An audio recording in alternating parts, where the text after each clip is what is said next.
Every year in the run-up to the Government of India's presentation of the budget at the end of February, the Accountability Initiative puts out a series of budget briefs that analyze budgetary allocations and expenditure trends from the perspective of key social sector schemes that are run by the central government.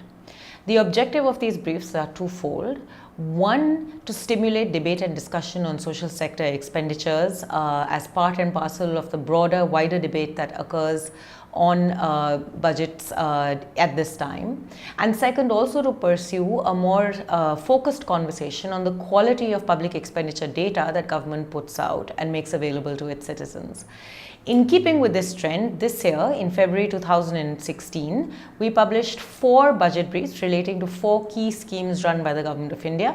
These included the Sarva Shiksha Abhiyan, the Integrated Child Development Scheme, the Swachh Bharat Mission, and the National Health Mission.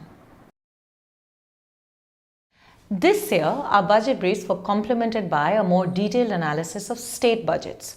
We presented a detailed study of 19 state budgets along with a deeper dive into the budgets of 6 states. So the study of 19 state budgets was a comparative study, while the more detailed study focused specifically on the individual budgets of the state, giving details of allocations and expenditures with a particular focus on social sector allocations in these states.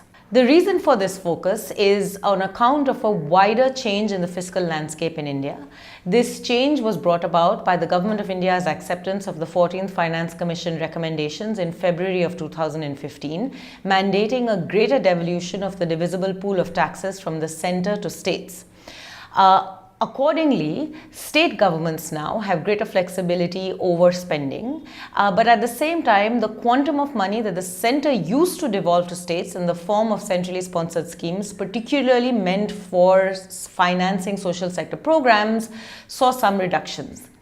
This opened up a spate of questions, particularly related to whether states indeed have greater flexibility over their money. Secondly, over whether the quantum of money that states received was indeed larger than before, or was this increase in tax devolution offset by cuts in centrally sponsored schemes.